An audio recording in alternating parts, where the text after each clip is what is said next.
안녕하세요, 여러분. 오늘은 많은 분들이 공감하실 이야기로 시작해 보려 합니다. 정인 씨는 20년 지기 친구 수진 씨에게 정말 오랜만에 연락을 했습니다. 예전엔 매주 만나 웃고 떠들던 절친한 사이였지만 몇 년 사이 연락이 뜸해졌습니다. 그러다 문득 수진 씨가 생각나서 용기를 내어 전화를 걸었습니다. 신호음이 한참 울리고 나서야 전화를 받은 수진 씨는 다소 무심한 말투로 이렇게 말했습니다. 지금 좀 바빠. 이따 연락할게. 그 말을 듣고 정인 씨는 당황해 그래, 알았어 하고 전화를 끊었지만 그날 저녁 내내 마음이 불편했습니다. 내가 반가워서 연락했는데 이렇게 대하나, 괜히 연락했나, 이런 생각이 계속 맴돌았고 그 후로는 다시 연락하지 못했습니다. 예전 같았으면 밥 먹자 한마디면 금세 만났을 텐데 지금은 그 말 한마디가 괜히 서운하고 다시 연락하는 게 왠지 조심스러워졌습니다. 혹시 여러분도 이런 감정 느껴보신 적 있으신가요? 예전엔 언제든지 연락하면 커피 한 잔 기분 좋게 나눌 수 있던 친구. 그런 친구들이 점점 줄어들고 있다는 느낌. 연락은 항상 내가 먼저 해야 하고 오랜만에 연락하면 바빴어 라는 말이 돌아오는 상황. 그렇게 하나둘 멀어지는 친구들을 바라보며 문득 이런 생각이 듭니다.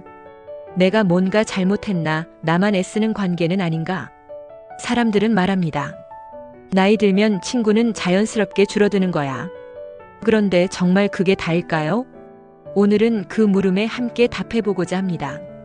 왜 친구는 나이가 들수록 점점 줄어드는지, 그리고 어떻게 하면 마음이 멀어지지 않는 관계를 만들 수 있을지 우리가 몰랐던 심리적 이유들과 따뜻한 대화법까지 함께 이야기해 보겠습니다. 친구가 줄어드는 이유 첫째, 삶의 방향이 달라지기 때문.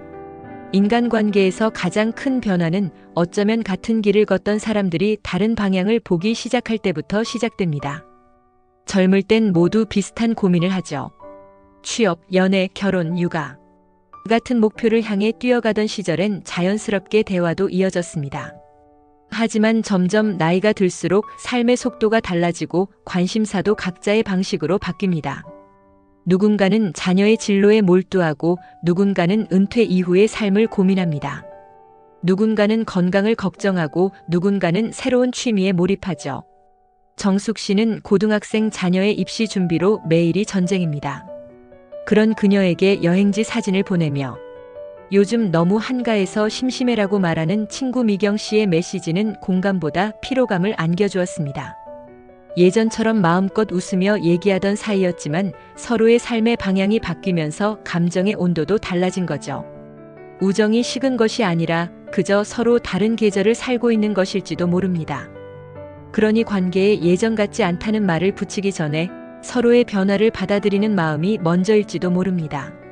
친구가 줄어드는 이유 둘째, 먼저 연락하기가 두려워져서. 예전엔 뭐해? 라는 메시지 하나면 시작됐던 대화가 이젠 괜히 조심스러워지고 망설여지는 순간이 많아졌습니다. 정호 씨는 친구들에게 먼저 연락하는 걸 잘하지 않습니다. 예전엔 종종 모임을 주선하던 그였지만 한두 번 바쁘다는 말을 들은 후로는 굳이 내가 또 연락해야 하나 싶은 마음에 손이 가지 않습니다. 그렇게 연락을 끊은 지 벌써 1년이 지났습니다. 내가 먼저 연락하면 부담스러워하지 않을까? 혹시 나 혼자만 이 관계를 유지하려는 건 아닐까? 그 사람은 나를 그리워하지도 않는 것 같아. 하지만 우정은 의외로 단순한 계기로 다시 이어질 수 있습니다. 그건 거창한 선물이나 긴 안부 인사가 아닙니다. 그저 잘 지내지? 라는 한 문장이면 충분합니다. 친구가 줄어드는 이유 셋째, 감정의 피로가 커지기 때문. 점점 나이가 들면서 인간관계는 단순한 친밀감보다도 감정 에너지를 많이 요구합니다. 특히 상대가 늘 고민을 털어놓거나 대화에서 부정적인 감정이 자주 반복되면 우리는 그 만남을 회복이 아닌 소진의 시간으로 느끼게 됩니다. 혜선 씨는 오랜 친구와의 만남이 점점 부담스럽다고 느낍니다. 친구는 항상 남편과 자녀에 대한 불만을 쏟아내며 2시간을 넘기고 혜선 씨는 그 이야기를 들어주는 역할만 반복됩니다. 집에 돌아오면 그녀는 자신도 모르게 깊은 피로감과 우울함을 느끼곤 하죠. 그럴 땐 이 관계가 나를 살리는가, 지치게 하는가를 스스로 물어보는 것이 필요합니다. 모든 관계를 유지하지 않아도 괜찮습니다. 내 감정을 보호하는 것도 중요한 선택입니다. 친구가 줄어드는 이유 넷째, 말 한마디에 쉽게 상처받기 때문. 예전엔 농담처럼 넘겼던 말들이 지금은 유난히 마음에 오래 남습니다. 그 얘긴 너무 옛날 거 아니야? 너 요즘 왜 이렇게 예민해졌어? 그 정도는 다들 견디고 사는 거야.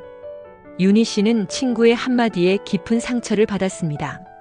너도 나이 들었구나, 예전 같지 않아라는 농담 섞인 말이었지만 최근 건강 문제로 자신감을 잃고 있던 윤희 씨에게 그 말은 날카로운 비수처럼 꽂혔습니다. 하지만 감정은 표현되지 않으면 더 깊어집니다. 그 말 사실 조금 서운했어라는 말 한마디가 상대의 무심함을 깨우고 관계의 숨통을 틔워줄 수 있습니다. 멀어지지 않는 관계를 위한 4가지 대화법.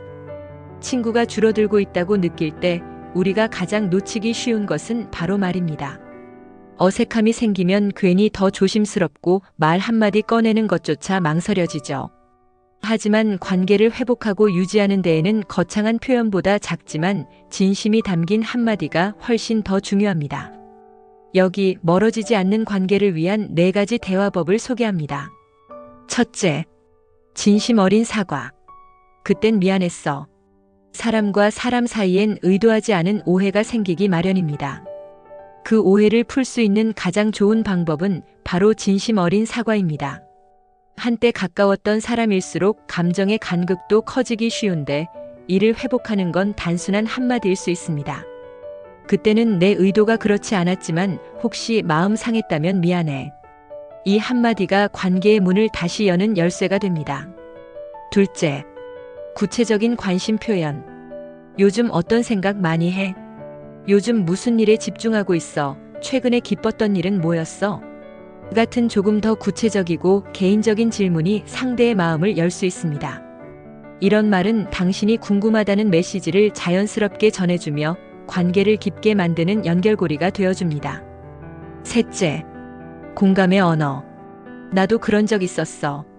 누군가가 어려운 상황이나 감정을 이야기할 때 그 정도는 누구나 그래 보다는 나도 그런 시기가 있었어. 정말 쉽지 않더라. 같은 말이 훨씬 위로가 됩니다. 공감은 해답을 주는 것이 아니라 함께 느낀다는 메시지를 주는 것입니다. 이런 말은 상대에게 위안을 주고 감정의 연결을 더욱 단단하게 해줍니다. 넷째, 말없이 곁에 있어주기. 존재 자체가 위로. 어떤 날은 말보다 조용한 동행이 더 큰 힘이 됩니다.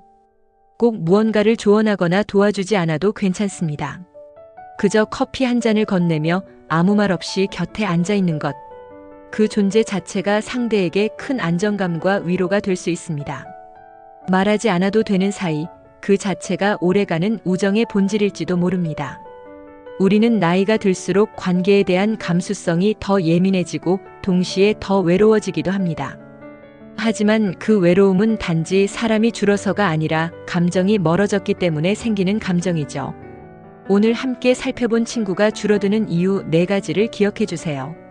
삶의 방향이 달라졌을 뿐 우정이 식은 것은 아닙니다. 먼저 연락하는 사람이 어쩌면 더 용기 있는 사람입니다. 감정의 피로는 나를 지키기 위한 신호일 수 있습니다. 말 한마디에 상처받는 만큼 말 한마디로 관계는 회복될 수 있습니다. 그리고 관계를 이어주는 4가지 대화법을 기억해 주세요. 진심 어린 사과, 구체적인 관심, 감정의 공감, 말없이 곁에 있기. 이 작은 언어들이 오랫동안 단절되었던 마음의 문을 다시 열어줄 수 있습니다. 만약 지금 연락을 망설이고 있는 친구가 떠오르셨다면 오늘 이 영상이 끝난 뒤 짧은 안부 문자 하나만 보내보세요. 그 친구 역시 여러분의 연락을 기다리고 있었을지 모릅니다. 오늘 이 이야기가 마음에 닿았다면 좋아요와 구독으로 함께 해주세요. 댓글에 여러분의 경험도 나눠주세요. 누군가의 이야기가 또 다른 누군가에게 위로가 되고 용기가 될 수 있습니다. 다음 영상에서도 여러분의 마음을 어루만지는 따뜻한 지혜로 다시 찾아뵙겠습니다. 당신의 우정을 응원합니다. 고맙습니다.